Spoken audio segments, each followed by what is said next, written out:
Hi, I'm Wendy Zukerman, and you're listening to Science Versus from Gimlet Media. This is the show that pits facts against... Yes, grab your chewing gum and your glow sticks. On today's show, Ecstasy, EX, Molly, MDMA, whatever you want to call it, whatever you've been told, they're actually all the same thing. Yep, Molly is the same as Ecstasy, which is the chemical MDMA. And that's what we're talking about here today. The party drug, MDMA, has been illegal in the US since 1985. But a small group of researchers now want to use this drug as medicine. They're looking into whether it can help people with post-traumatic stress disorder, autism, anxiety at the end of people's lives, and even to help during therapy.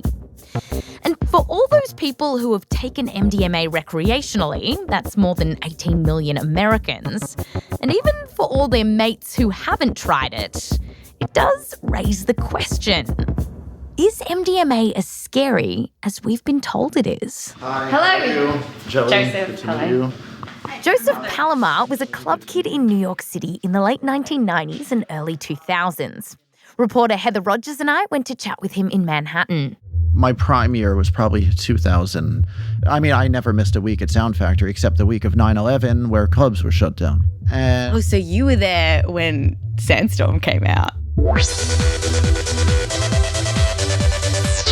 I really remember that. Right. Yeah. And You have a very big smile on your face right now. that was a good summer. But anyway. And Joseph wasn't your likely club kid. In fact, when he finished high school, he was really square and actually wanted to be a cop. I was ready to become a police officer here in New York City. I passed their physical and psychological. I just wasn't old enough yet to start. While he was waiting to be a big kid and join the police force, Joseph discovered a world that he hadn't known before. Nightclubs and after-hours dance parties. And he remembers that MDMA was big at the time. You know, week after week, just people having the times of their lives on it. And people were there hugging, people making friends, all sorts of, crazy things were going on. And that's exactly what MDMA can be like. You can feel like the best version of yourself. The stresses of the world are out of your head, and all you want to do is fall in love with your friends, with the world, and just dance. But the fact is that MDMA was and still is one of the most tightly regulated substances in the US. It's right up there with heroin. And from time to time, clubs would get busted. Like one night at a place called The Tunnel. The lights flick on, the music's still blasting. We're there, it was probably 3, 4 in the morning, something like that. And dozens and dozens of police officers start rushing in. And like everybody out, and finally the music goes down. And they were frisking, checking for drugs. And this takes us to the other side of this story. The cops. They see MDMA as a dangerous drug that can hurt us and even kill us. You can go out in the night, take something, and die from it. So it's like Russian roulette. I mean, you can keep on going, taking it, and maybe you will never OD. Maybe you take your first one and you'll die at one of these concerts. That's Special Agent James Hunt, and he's in charge of the Drug Enforcement Administration's New York division. And James says that if you're buying MDMA on the street, you just have no idea what's really in it. These guys are not skilled chemists. If you're not skilled chemists, you just start throwing stuff in there, bad things could happen. What are the positives of MDMA? Well, I don't want to say that anything's positive about it. No. I guess I shouldn't have been too surprised about that one. But still, what are we to make of all this? Is MDMA as dangerous as we've been taught? Or is it actually a safe way to have a great time? A medicine, even? Today, we're going to investigate the science of MDMA to find out, 1, why does MDMA feel so good? 2, can it be used as a medical treatment? And 3, what are the risks? Like, can you really die from taking just one pill? When it comes to MDMA, there are lots of club kids and lots of cops. But then there's science. Science versus MDMA is coming up just after the break.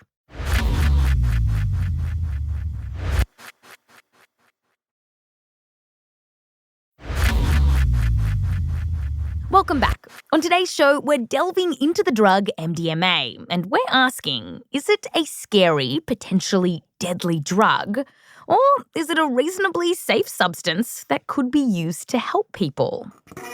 So, MDMA was first made more than 100 years ago.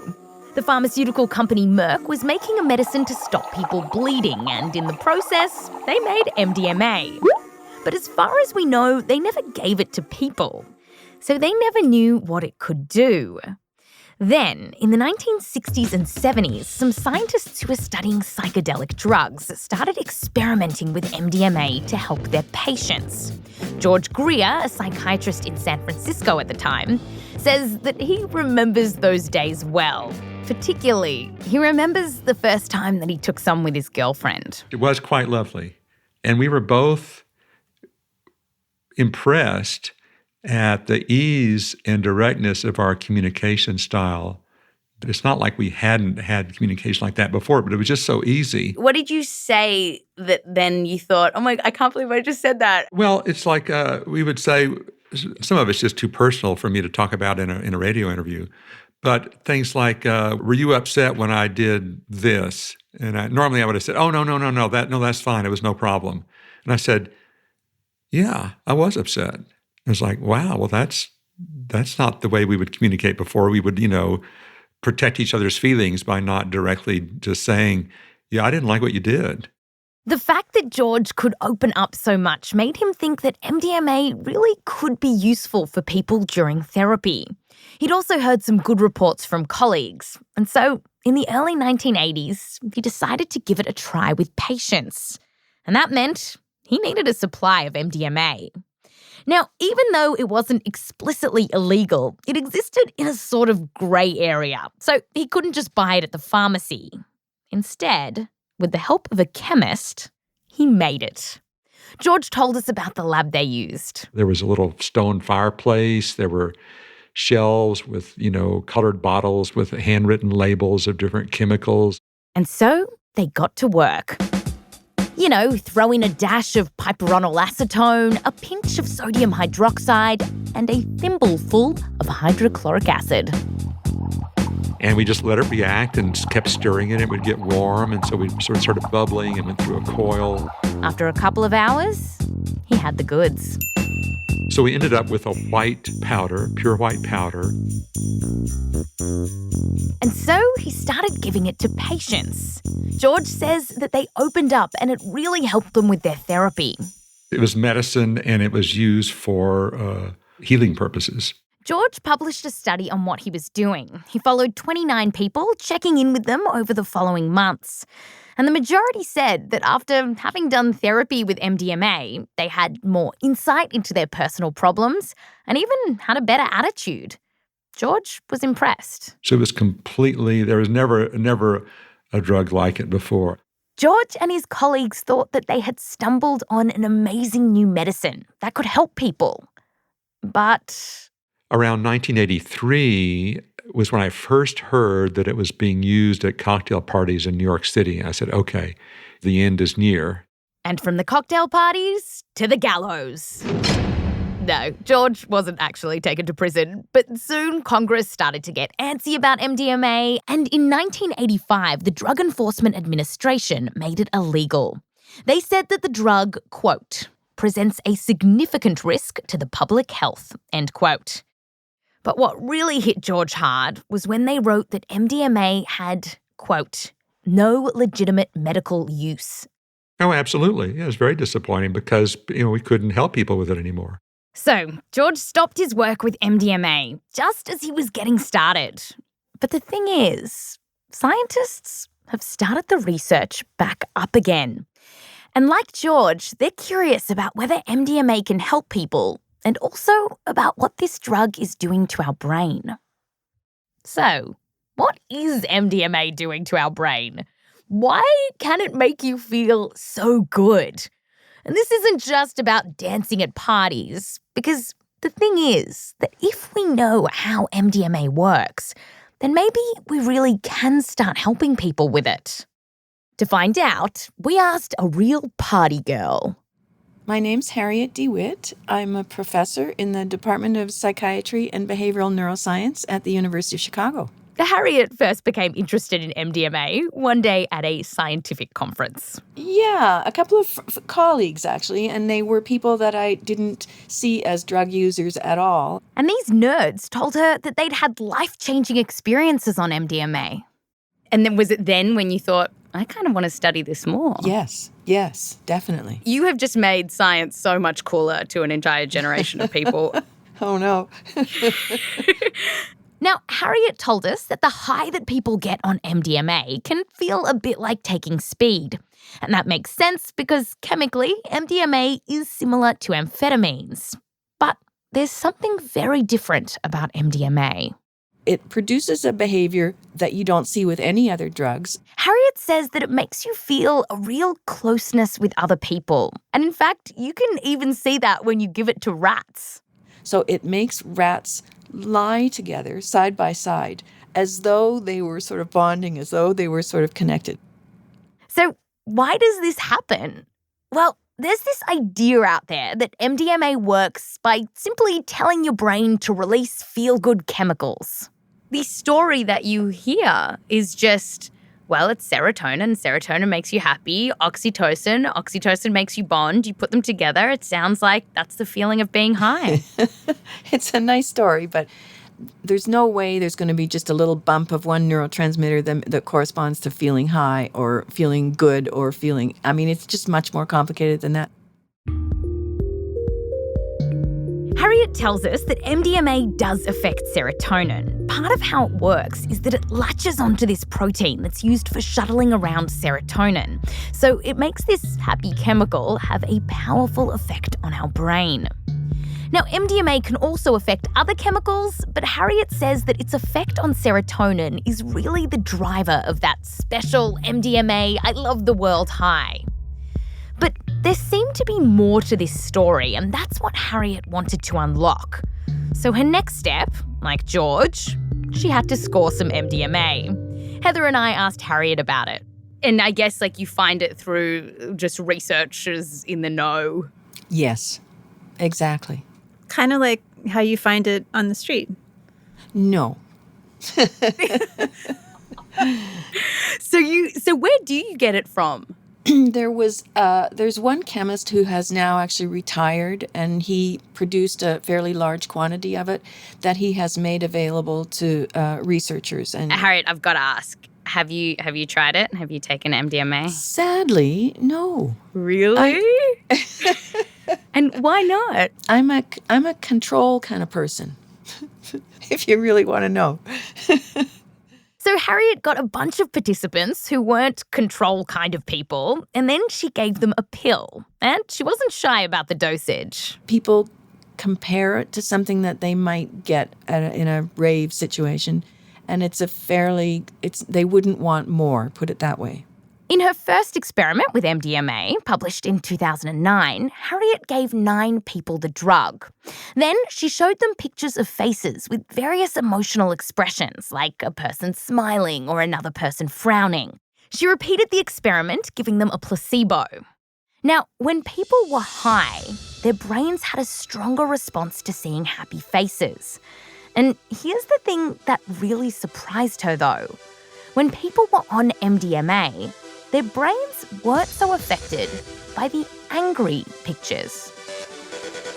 So it sort of makes them less able to detect negative emotions. So they're less responsive to angry faces.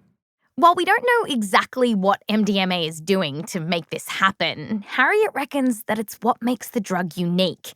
You feel good because you aren't distracted by that negative self-talk, and you can just enjoy your peeps. And then you can imagine if the people are at a party, then they're going to be less sensitive to kind of judgmental expressions or or, in a social situation, you're feeling a little bit like people are looking at you and people are judging you. That is amazing. It's kind of a mechanism or a process that we would never have thought of otherwise until we had done these studies. She says the fact that a chemical can block our perception of negative emotions is actually really surprising. And while Harriet's first study was small, other work has come along from other scientists, and they all find similar things. In another small experiment that Harriet did, she asked people to play this game that was designed to make them feel socially rejected and to lower their self-esteem. Hey, all in the name of science.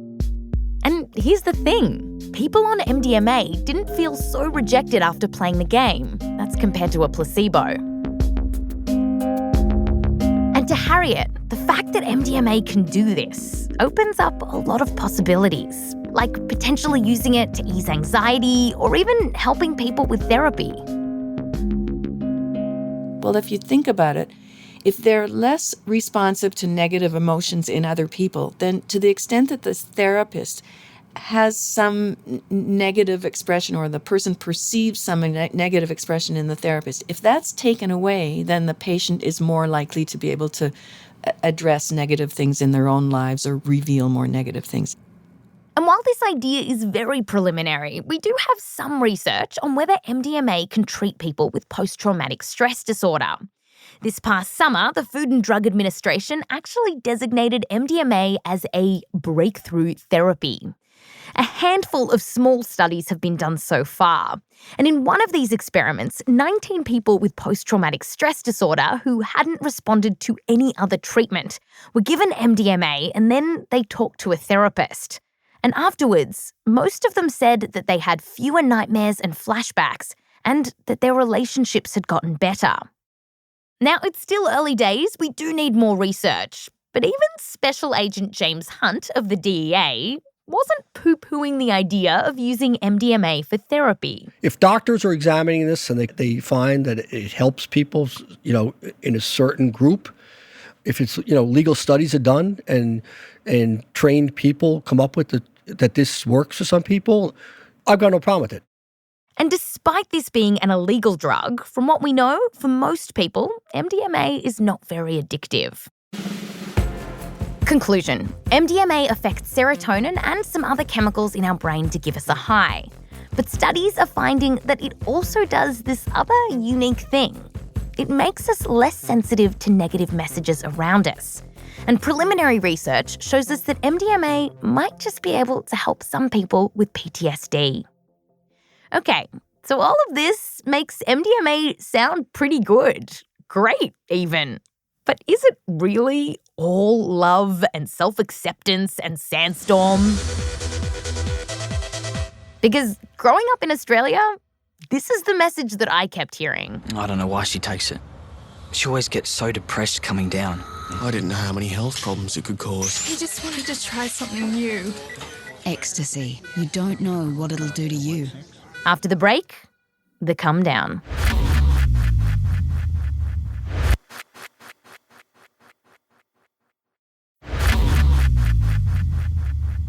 Welcome back. So we just found out, using science, that MDMA can be a lot of fun, and it might even help people during a therapy session. But now, the sun is up, the high is gone, and we're having our come down. And asking, is MDMA dangerous? Let's talk about the first few days after taking some, because some people say that they feel low and depressed. In fact, this phenomenon is so commonly known that it's got nicknames like the Tuesday Blues or even Suicide Tuesday. Now, the few studies that we've found on this say, yes, MDMA users can feel depressed in the days after taking the drugs. And a lot of the scientific literature on this seems to be blaming serotonin. So we asked Harriet de Witt from the University of Chicago about it. So what about this idea that you take it, you get this serotonin burst, and 2 days later your brain doesn't have enough serotonin, so you feel sad? Yeah, right. Well, it's a nice story to tell, but it's been questioned a certain amount. There's actually not a lot of science directly testing this serotonin idea out. Plus, here's a curious thing. As part of Harriet's research, she asked about 40 people about their moods 2 days after taking her pure MDMA. And we don't see this crash. They were totally normal. yeah, you go to Harriet's lab, you take MDMA, and no come down. And while Harriet isn't specifically studying the come down, she has a couple of ideas about why recreational users might be feeling it and why people in her lab don't. Unlike partygoers, her people... They're well rested. They're told to eat before they come in. They're hydrated, so we make sure that they drink water while they're here. We control the temperature in the room. We might not be producing the experience that they're getting in their party situation. Yeah, you might not. There's no creep talking your ear off about how amazing the DJ is or someone smoking pack after pack of cigarettes next to you.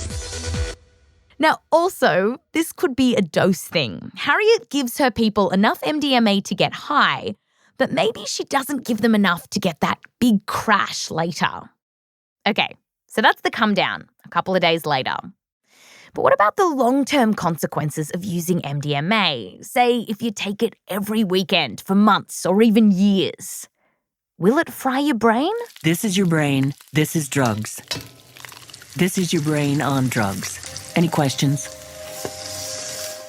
A review paper out last year analysed studies with more than 1,000 people who had taken a lot of MDMA. These people, many who were in their 20s, had taken an average of almost 350 pills. And after all that partying, what happened to their brain? Well, for the most part, these people were actually fine. But the researchers did find a few things.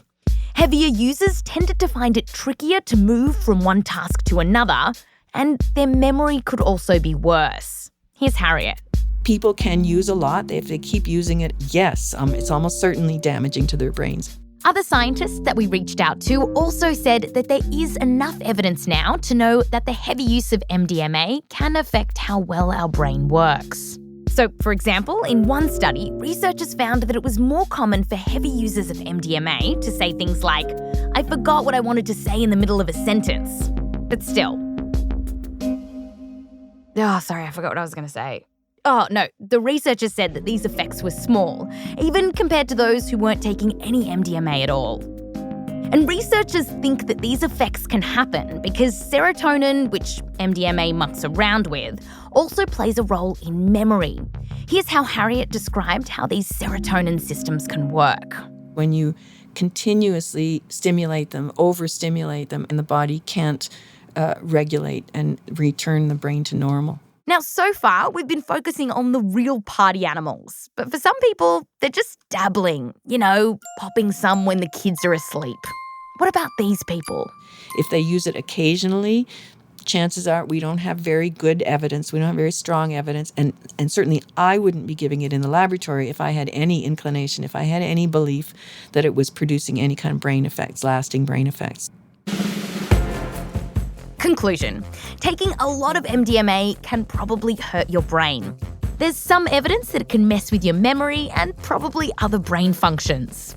But we don't have good evidence that taking a little bit of MDMA once in a while can cause brain damage. Except, well, there's one very big caveat. There are times when it can kill. On a November night in 1995, a young woman in the UK was celebrating her 18th birthday. Her name was Leah Betts, and she was partying with her friends at home. She popped some ecstasy and seemed totally fine. But as the night went on, things took a dark turn. And what happened next got tons of media attention around the world. And Leah kind of became the poster child for how dangerous MDMA could be. You see, Leah had started drinking water, a lot of water. A news report at the time said she was downing glass after glass of it. She started to feel sick, and then she lost consciousness. And her stepmom called the emergency. The call was later broadcast on the BBC. Ambulance emergency. Our daughter's at a party and she's taken ecstasy along with alcohol. How old is she? She's 18. We've given her water. She's been sick, but she just stopped breathing. Is she breathing again? She's not breathing. A few days later, Leah died in hospital. And this is really rare, but it does happen. A study published last year said there have been dozens of cases like this. It's thought that Leah did die from drinking too much water. But how exactly can that happen? Well, to understand that, you need to know this. Your body needs a perfect balance of salt and water to keep you alive. And when you're on MDMA, it can mess with this salt-water balance. And it's not clear exactly how this happens, but some reports have found that the drug can release a hormone that stops you from peeing. Drinking a lot of water can make the situation worse. And once you start holding too much water in your body, get this, your cells can swell. And this swelling can happen in your brain too, which can ultimately kill you.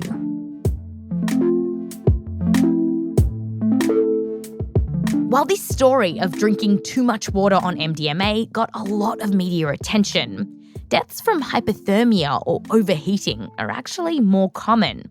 And that's because MDMA can drive up your body temperature. But still, deaths from MDMA are rare. We couldn't find a number from the US on how many people die after taking the drug, but in England and Wales, between the mid-1990s and mid-2000s, on average, 50 people died each year after taking the drug. And some of those people were on other stuff at the same time. Conclusion. It's rare, but some people can die from taking MDMA. To put some perspective on it though, one scientist has said that it's safer to take the drug than ride a horse. But the thing is, these deaths might not all be MDMA's fault, because the vast majority of people who take this drug don't get it from guys like Harriet's chemist. They buy it on the street. So to find out more about what's actually being sold, we talked to Joseph Palamar. My prime year was probably 2000. That was a good summer. But anyway. Yeah, remember our club kid from the beginning of the episode? Well, he's not a club kid anymore. He's all grown up and he's a public health researcher at New York University. And Joseph's job right now is to find out what you really get when you buy MDMA on the street. So, Joseph and his team stand in front of New York City clubs asking ravers about what drugs they use, and then they collect hair samples. And we don't mention the hair usually until they're maybe halfway done with the survey. Good move. Yeah. And why hair? Well, because traces of what's in MDMA can show up in people's hair sometimes months after they've taken the drug. And if their pills have been tainted by other chemicals, well, you can see that too. But as you can imagine, getting hair from party kids can be a bit, well, hairy. I was outside of a club and there was this female on roller skates wearing a big fake afro who really wanted to participate, but she didn't want to mess with the fake afro that she was wearing. And she was there voluntarily plucking out pubic hair. She insisted on plucking them one by one. But she only plucked out 2 or 3 or 4 hairs. So Joseph had a sad little pile of pubic hair to work with, which wasn't enough to run his experiment. But he'd already got plenty of hair, though, from more than 170 people. And after analysing all that, he found, well, a lot of MDMA, as he was expecting. But then he found something that the kids weren't expecting. Bath salts. Yeah, now bath salts aren't actually bath salts. That's a slang term for a group of chemicals that feel a lot like amphetamines when you take them. So, of the 34 people in Joseph's study that had said they had never used bath salts or similar stuff, more than 40% had evidence of it in their hair. And so, what does that tell you? It tells me that they're using drugs that are potentially more dangerous than ecstasy without knowing it. Or they're lying to you. Yeah. Well, some people would lie, but A lot of these kids have no idea what they're taking, and it's just very likely that a lot of these people who think they're using pure MDMA are actually using drugs like bath salts, all without realizing it. Now, bath salts are a problem because they can make you panic, hallucinate, and feel paranoid. There's been reports that they can turn you into a cannibal. That was after this creepy case in Florida where a guy chewed off a man's face. But actually, he wasn't on bath salts. Still, if you're going in for MDMA, you don't want bath salts.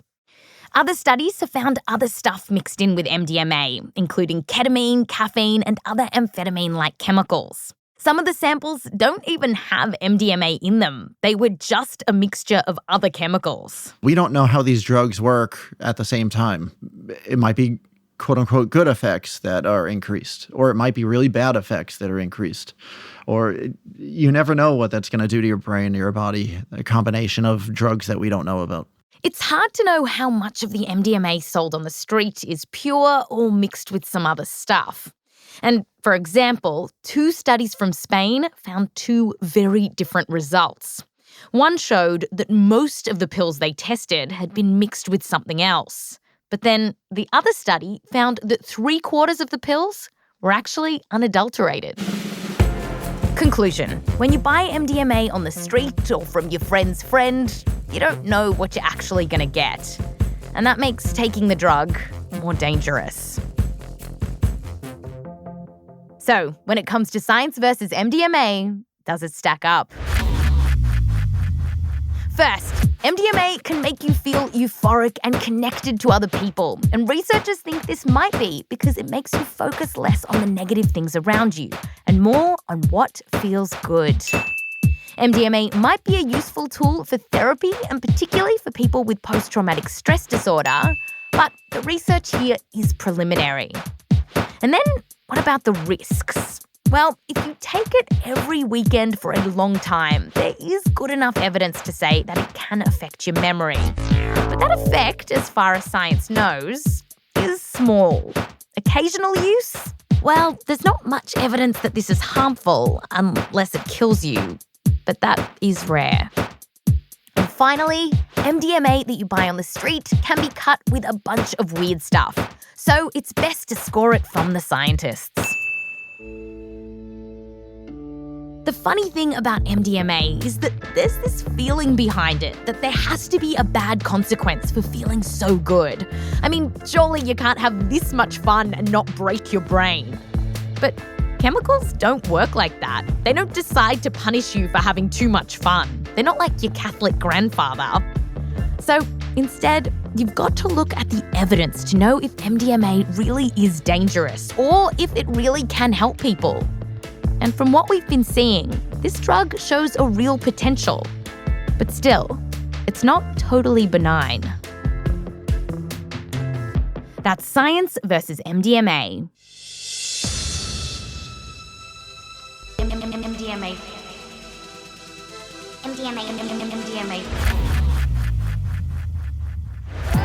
This episode has been produced by Heather Rogers, me, Wendy Zukerman, Shruti Ravindran, and Rose Rimler.